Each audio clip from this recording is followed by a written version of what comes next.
Hello dear students, welcome to my channel Easy Politics with Suresh.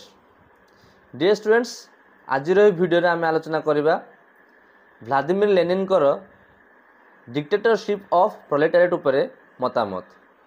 गोटे student मते comment section रे लिखिथिले जे sir dictatorship of proletariat and dialectical materialism of Lenin को ऊपर video करंतु। मु भाबिली डिक्टेटरशिप ऑफ द प्रोलेटारिएट होची गोटे इंपोर्टेंट शॉर्ट क्वेश्चन, तेणु ता ऊपर आमे वीडियो करिबा एवं dialectical materialism of Lenin is not that important question, that is why we will not discuss about that. So let us start. Dictatorship of the proletariat बा सर्वहरार एकछत्रवाद। प्रथमे लेनिन को चिंताधारा बुझिया पूर्वरु आमे अति संक्षिप्त रे कार्ल मार्क्स एवं फ्रेडरिक एंजेल्स सर्वहरार एकछत्रवाद विषय कौन कहते आमे ताको संक्षिप्त रे बुझिबा। कार्ल मार्क्स एवं फ्रेडरिक एंजेल्स से माने कहते सर्वहरार एकछत्रवाद होची एक अवस्था जहाँकि सर्वहरा माने बा प्रोलेटारिएट माने जेतेबेले कि पुंजीपति मानक सहित पुंजीपति मानक विरुद्ध रे विप्लव करिवे एवं सेमान जेतेबेले विप्लव रे सफल हेबे, सफल हेबा परे जेउ अवस्था सृष्टि हेबो ताकू शासन करिया पय बा ताकू परिचालना करिया पय जेउ शासन व्यवस्थार आवश्यकता रहिछि से शासन व्यवस्था को सर्वहरा मानक द्वारा जेहेतु परिचालित हेबो तेणु ताकू कहा जाय कोन सर्वहरार एकछत्रवाद बोली कहा जाय। एटा होची गोटे very short and simple answer.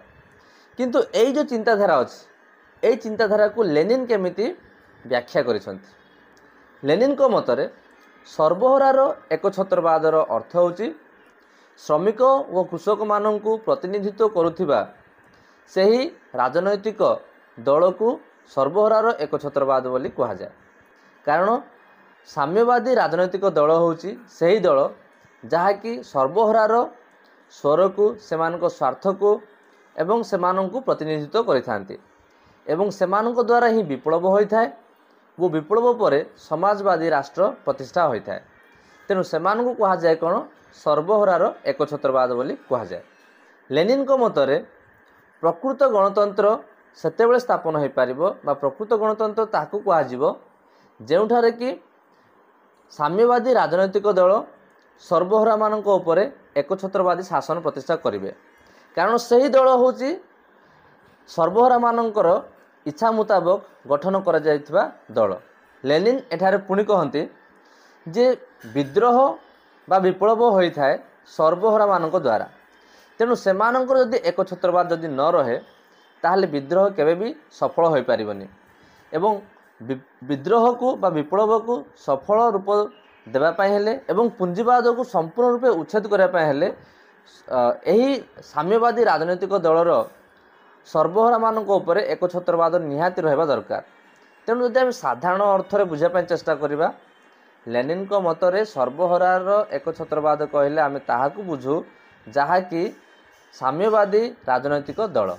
तेणु साम्यवादी राजनैतिक दल इज इक्वल टू सर्वहरार एकछत्रवाद। This is a very simple concept. So dear students, this is it for today. In the next video we will discuss something new. I hope you liked this video or this video was helpful for you. If you understood this concept then give a like and do not forget to share and subscribe to my channel. Bye.